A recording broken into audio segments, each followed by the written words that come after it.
আজকের রেসিপিটি হলো ইন্ডিয়ান স্টাইল রোড সাইড ডিমের ঝোল। শুনে একটু অন্যরকম লাগছে কি না? তো চলো রেসিপিটা শুরু করা যাক। তো সবার প্রথমে আমি এখানে ডিম আর আলু সেদ্ধ করে নিয়েছি। আর মশলার মধ্যে লাগবে একটা গোটা পেঁয়াজ, বড় সাইজের রসুন, আদা, টমেটো। আমি এগুলো চপ করব একসাথে চপারের মধ্যে। আর শুকনো মশলার মধ্যে যেটা লাগছে সেটা হচ্ছে পরিমাণ মতো নুন, হাফ চামচ হলুদের গুঁড়ো, হাফ চামচ ধনের গুঁড়ো, 1 চামচ জিরের গুঁড়ো, 1 চামচ লঙ্কার গুঁড়ো। এবার লঙ্কার গুঁড়োর পরিমাণটা তোমরা বাড়িয়ে বা কমিয়ে নিও। পেঁয়াজ, আদা, রসুন আমি চপারের মধ্যে কিন্তু একবারে চপ করে নিয়েছি। আর আমি একটা টমেটো নিয়েছিলাম, সেটা আমি গ্রেট করে নিয়েছি। কড়াইতে আমি হাফ চামচের মতন তেল দিয়ে আলু আর ডিমটাকে আগে আমি ভেজে নিচ্ছি।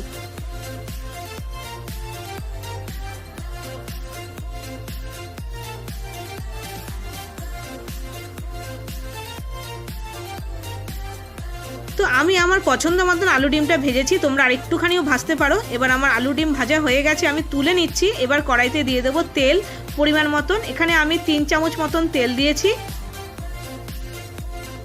এবার তেলটাকে আমি ভালো করে গরম করে নিচ্ছি, কোনো ফোড়ন দেবো না। এটা রোড সাইড ডিমের ঝোল, এরা এরকমভাবেই করে। আমাদের কলকাতার রাস্তার ধারে কিন্তু এরকমভাবেই ডিমের ঝোল পাওয়া যায় ভাতের সাথে।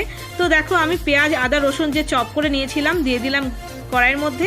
আর গ্যাসের ফ্লেমটাকে হাই করে রেখেছি। এবার পেঁয়াজ, আদা, রসুন একবারে কিন্তু আমি ভালো করে ভেজে নেব।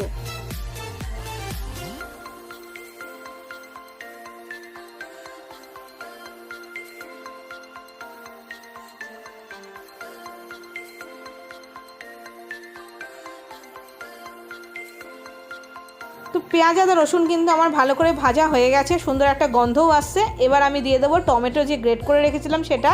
আর টমেটো গ্রেট করা দিয়ে কিন্তু আমি 1 থেকে 1.5 মিনিট একটু নাড়িয়ে নেবো, মানে টমেটোর কাঁচা গন্ধটা চলে যাবে। তারপরেই কিন্তু আমি আমার শুকনো মশলা যেটা রেডি করে রেখেছি সেটা দিয়ে দেবো।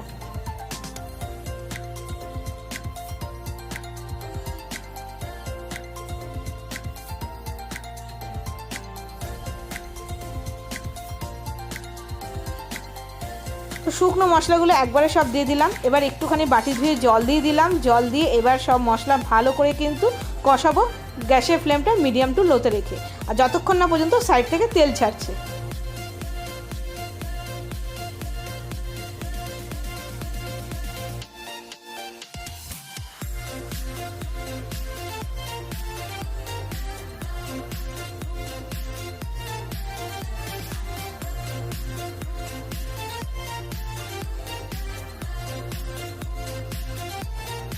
তো মশলাটা টোটাল কষাতে লাগলো আমার 7 মিনিট। 7 মিনিট মতন কষাতে কষাতে দেখো গ্যাস সাইড থেকে তেল ছেড়ে দিয়েছে। এবার আমি ভেজে রাখা ডিম আর আলু দিয়ে দেবো। ডিম আর আলু দিয়েও কিন্তু আমি আরও 3 মিনিট মতন কষাবো।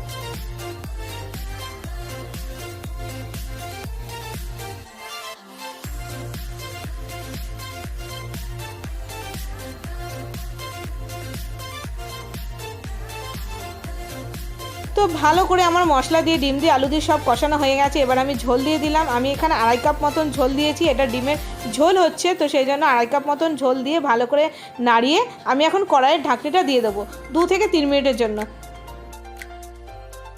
তো 3 মিনিট পর আমি কড়াইয়ের ঢাকনাটা খুলে দিলাম আর তোমাদেরকে দেখাচ্ছি। দেখো কত সুন্দর তেল ছেড়ে দিয়েছে। আর আলু ডিম তো আমার সেদ্ধ করাই ছিল। সুন্দর একটা ডিমের ঝোল তৈরি হয়ে গেছে। এটা রোড সাইড ডিমের ঝোল গরম গরম ভাতের সাথে খেতে কিন্তু খুব ভালো লাগে। তো চলো এবার আমি দিয়ে দেবো গরম মশলা।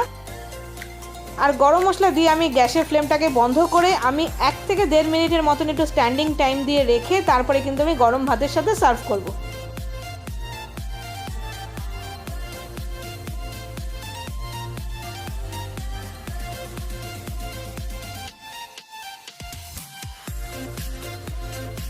তো ফাইনালি আমার রোড সাইড ডিমের ঝোল কিন্তু রেডি হয়ে গেছে। তোমাদের কেমন লাগলো বলো। আজকে এই পর্যন্তই, দেখা হচ্ছে নতুন একটা রেসিপির সাথে।